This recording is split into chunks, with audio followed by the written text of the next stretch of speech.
How's it going, everybody? Due to work scheduling difficulties, Matt and I still are not able to do full podcast episodes for the time being. So, without further ado, we're going to get into some little blurbs that we have. And of course, it's my favorite time of year. It should be a lot of basketball fans' favorite time of year. It's March Madness. Go ahead, fill out your brackets. Let us know who you have winning, cutting down the nets this year. And without further ado, we're going to get into it. Now, Matt mentioned in a previous blurb about some of the NCAA teams that we did not cover or maybe didn't think were going to be as good as they turned out to be this year in the college basketball season. However, since he covered that, I'm going to get right into the brackets and let you know just some picks and some teams I like, some teams I don't like. But of course, without further ado, I have to talk about my Blue Devils, so I'm going to go ahead and get them out of the way. So I have prepared a statement and anyone who follows me on social media knows how I feel. So it's no surprise. So without further ado, here goes nothing. This is Coach K's last season. We haven't played a ranked team since November, and that was against Ohio State. We get blown out by our rival on Coach K's last home game. We get absolutely outplayed in Coach K's last ACC tournament game. What's next? We get embarrassed in his last NCAA tournament game? Only fitting, the way this team's played lately. He deserves so much better than this, and this talented team is letting him down. However, I am a creature of habit. Anyone who follows the podcast knows that I ride high with my preseason pick until the very end. So I'm hoping and still going to ride with my Blue Devils to win the NCAA tournament. So maybe if that's all you tuned in to hear, you can go ahead and turn the video off now because I'm still riding high with my Blue Devils to win the whole thing. I still hope that something's going to click and that they are going to send Coach K off in style. However, they have not played like it lately. And if you follow my social media pages, you'll be the first to know that I absolutely do not think they are playing like it. I think it was very debatable whether they deserved a 2 seed or not. But you know what? They got it. And we got Cal State Fullerton in the first matchup, so we'll see how it goes. But without further ado, enough about my Blue Devils for the time being. And let's get into some bracket challenge. Now let's start out west, the same side of the bracket that my Blue Devils are in. We have Gonzaga as the number 1 overall seed. Other teams in that side of the bracket include Arkansas, Alabama, Texas Tech, Michigan State, which you can never count out. However, I don't really see a lot of upsets within the first field of 64. However, I do have one in the 6-11 matchup in Alabama and then the winner of the Rutgers-Notre Dame game. I really don't like how consistent Alabama's been this year. And when I say how consistent they are, as in they're not at all. Sometimes they look like they can beat any team in the country, and then they look like they can lose to any team in the country. I have Rutgers actually beating Notre Dame and then going on to beat Alabama as well. Look, in big games, you need star power. And there's been very few players that have had the star power or have been star players rather than Ron Harper Jr. So I'm going to ride with that pick, and that is going to be my first upset in the 6-11 matchup. Moving on to the field of round of 32 in this side of the bracket, an interesting matchup for those who follow the social media pages is in the 1-9 matchup. I have Gonzaga against Memphis. 2 top 5 potential picks, as in Chet Holmgren and Jalen Duren. One I am very high in, as in Chet Holmgren, and one that I think is a good quality center, but not quite to the degree that he's made out to be.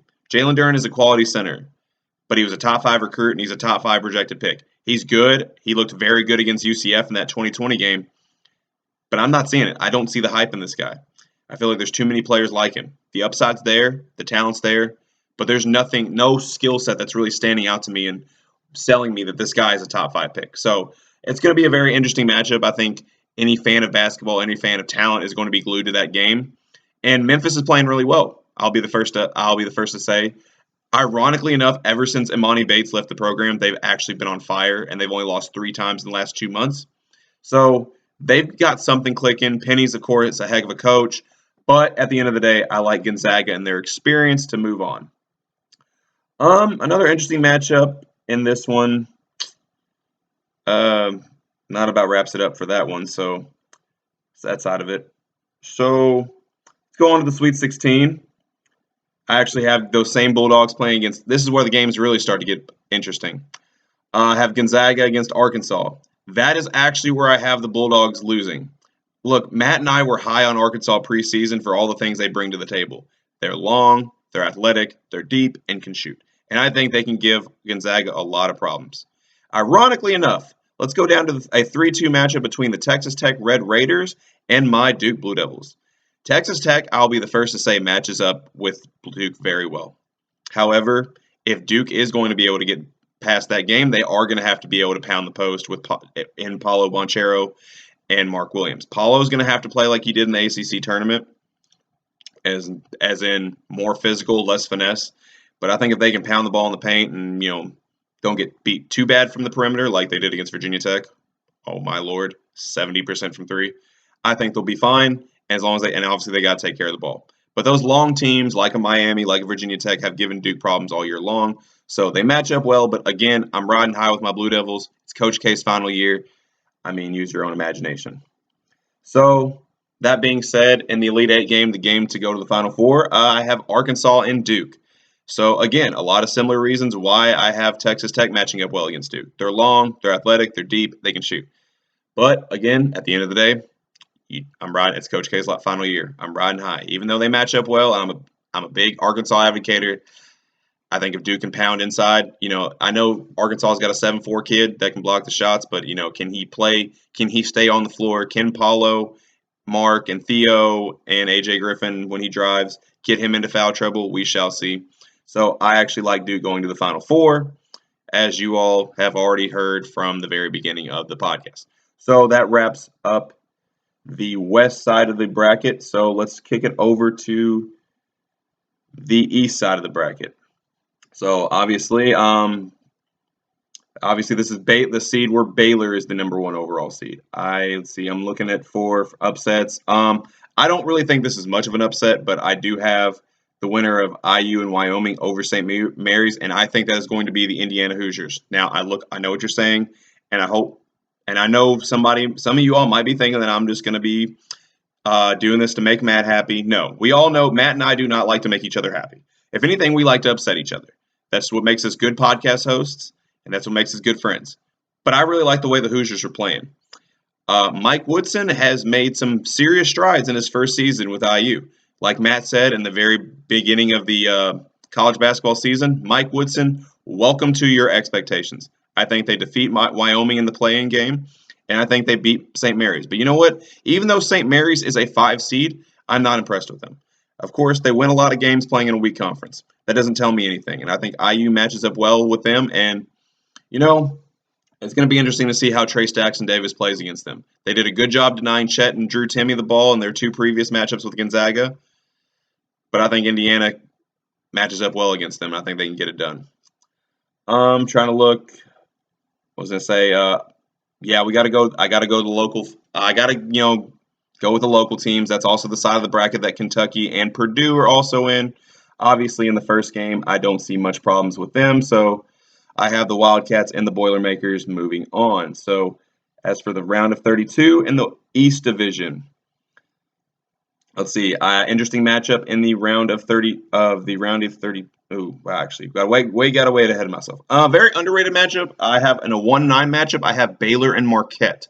So I have the Bears winning that matchup, but Marquette, I think it was a better fit for Shaka Smart than Texas was. You all know I'm also a Texas fan, but I just feel like the atmosphere around Marquette, just being a more mid-level program, I think is perfect for the type of recruiting and the type of players that Shaka Smart wants to bring in. So I think that 2 teams that can play very similar defensive styles, but ultimately Baylor, a team that I wasn't high on preseason. However, and I'm actually absolutely kicking myself for it now because I have been a big advocate for James Akinjo since he was at Georgetown.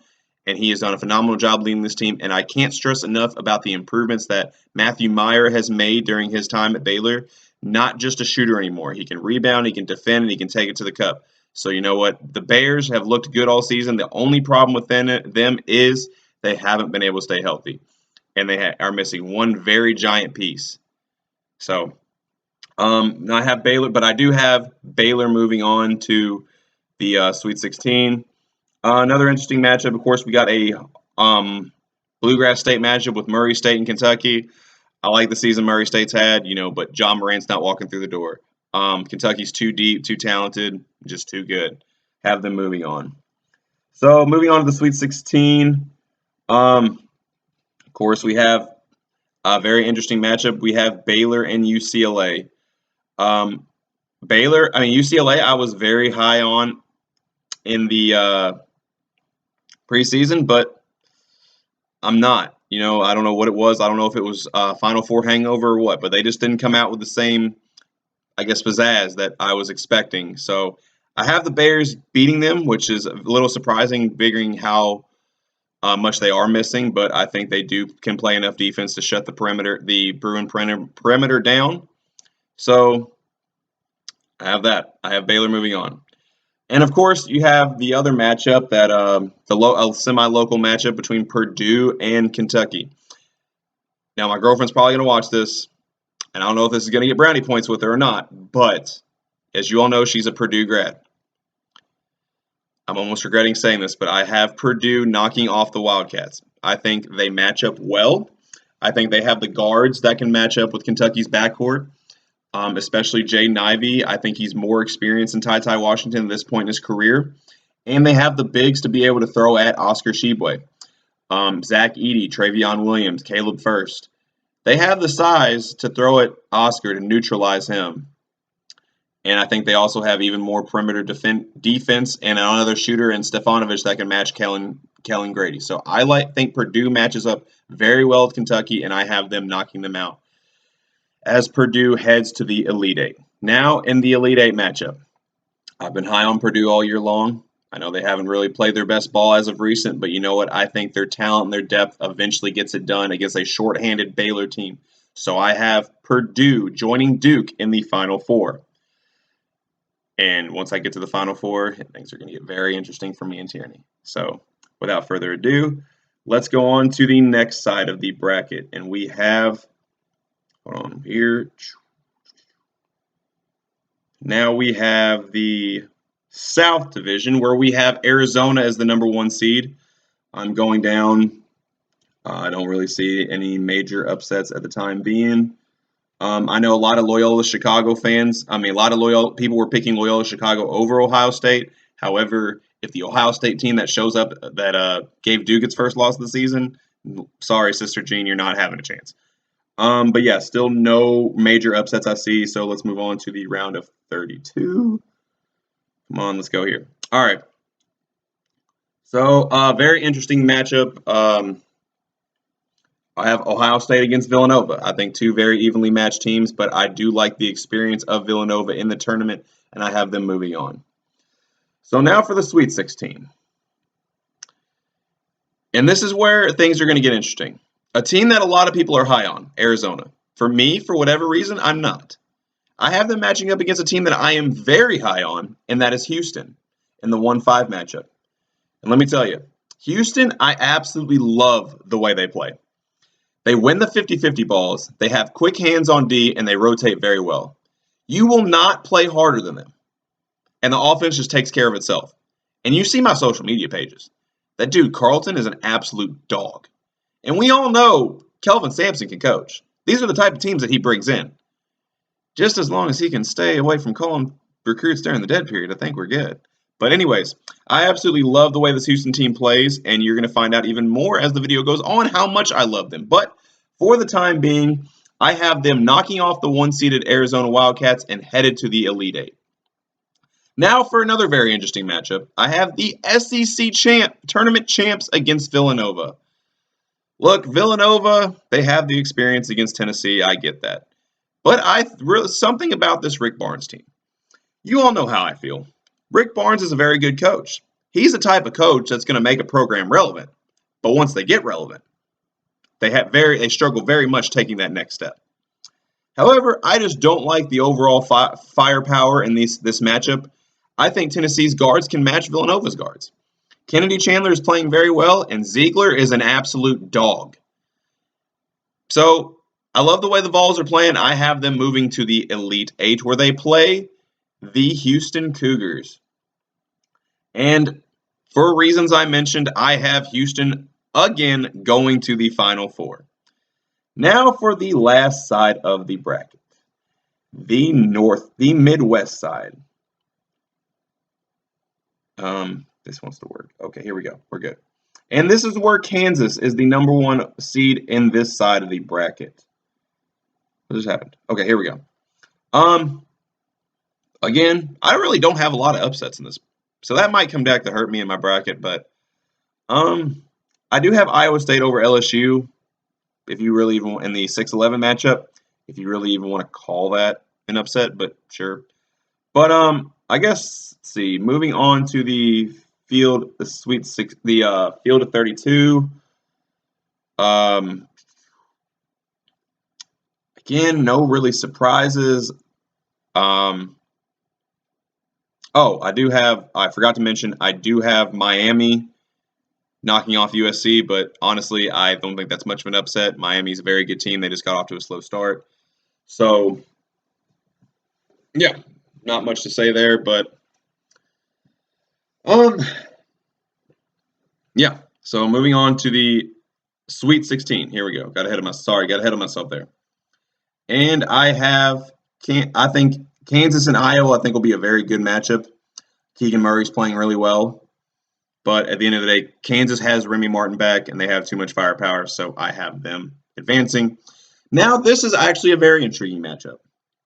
Well, I have 3-seed Wisconsin and 2-seed Auburn in this matchup. Auburn was number 1 for most of the year. It was a team Matt and I really didn't talk a whole lot about preseason because we knew they'd be good, but we didn't know how good they'd be. For most of the season, they were number 1. But the closer the end of the season got, the more I feel like they were exposed. If you get the ball to certain parts of the court, you can have success.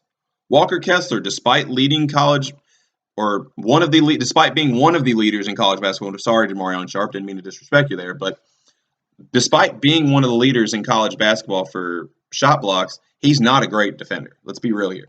He's a great weak side defender, but when it comes to man-to-man and being an overall rim protector, he's nothing special. And I think players are learning that if you take it at him head on, they have success. And I see Wisconsin taking advantage of that. They have the Big Ten Player of the Year in Johnny Davis. I think it should have been Keegan Murray, but that's neither here nor there. I know Ivy was my preseason pick, but Keegan Murray scored more points than Luka Garza last year. That's phenomenal. If you're an Iowa player and you are scoring more single-season points than Luka Garza, you're doing something right. And I think it's worth noting. Not to mention, Iowa, nobody was really talking about Iowa with any shot to win the Big Ten this year, and yet they make it to the Big Ten championship. Phenomenal. Yes, I would have given it to Keegan Murray, but that's why I don't have a vote. But anyway, so in the Elite Eight matchup, I have Kansas against Wisconsin. Kansas, they're one of those teams I always feel like they're going to do better in the tournament than they actually do. But I think they do go to the Final Four. I think they match up well with Wisconsin. And I think I cannot stress enough just how valuable having Remy Martin back is. So I have the Jayhawks in my Final Four. So, in my first Final Four matchup, and yes, as you can see, I have a black eye, but that is not from any. That is from me embarrassing my own self. I'm gonna hope and pray that this matchup does not give me another black eye, and that is Duke and Purdue. Purdue, I will say, has Duke in depth, but I think our front court's just as good as theirs. It's going to be the interesting matchup that is going to be how Wendell Moore and or Trevor Keels match up with Jaden Ivey. And I think with Moore's experience and Keels' strength, I think they can push through. And I think it's going to be a very close game. And I think any brownie points I had, for picking Purdue over Kentucky, I just lost. But again, I cannot stress enough. It's Coach K's final year. I'm expecting some magic to happen. Duke's got the players. They just have to execute. They haven't done it the last couple months or here of recent, in my opinion. But I'm hoping the magic clicks in. And they do. So I have Duke advancing to the national championship game where they will play the winner of the Houston-Kansas game. I said all that about Kansas. I stress the importance of Remy Martin being back. But I think Remy Martin's going to go against the most physical perimeter defense he's played all year in these Houston Cougars. Yes, I am that high on the Cougars. They made it to the Final Four last year. They got knocked out by the eventual national champion Baylor Bears. But I think this is where they get to the championship. And their tenacity, their quick hands, match them up against the Duke Blue Devils. In normal circumstances, I would actually think Houston would win that matchup. They play the exact style that has given Duke problems all year long. But they're even better at it. And they're the best team Duke's played all year long that plays that style of ball. However, normal circumstances are out the window. It's Coach K's final season. I got the Blue Devils 75-70. Surprisingly very high scoring for how good both teams can play defensively. But I think with everything on the line, I think they're going to start pulling shots out of their butt. So I have Duke as the 2022 national champions. Coach K goes out with his 6th national title. Yes, I know I'm going to be called a homer, but that's okay. I will add that one thing I did not agree with is that I thought Texas A&M should have gotten in the tournament over Michigan. That's my personal opinion. But obviously, Texas A&M lost 8 consecutive conference games, and that was looking like a big no-no to the committee. But without further ado, that is just some of my takes on the NCAA bracket, just some quick, interesting matchups that I saw. I will say, I didn't talk a lot about Texas, but they got Virginia Tech in their first matchup. Virginia Tech is fresh off beating Duke in the ACC championship game, a game where they shot 70% from 3 and almost 60% from the field. If they play anything close to that, yes, Texas is the number 1 defense in college basketball. However, there is no defense for how the Hokies are shooting right now, winning 15 of their last 17 games. And if they can shoot like that, Texas just doesn't have the offense to keep up with that. So I have the Hokies winning that matchup. So shout out to my friend and coworker Tanner Brooks, who is a big Virginia Tech fan. I talked to him about this at work. I'll let him know that I gave him a shout out on the podcast, so maybe he can actually watch it. But anyways, that is what I have to say about the NCAA tournament this year. Just some quick notes I had. As always, tell me what you liked, what you didn't like. If you think I'm totally wrong, comment in the comment section below. But without further ado, this was my blurb on the 2022 NCAA tournament. So have a good evening and go Duke.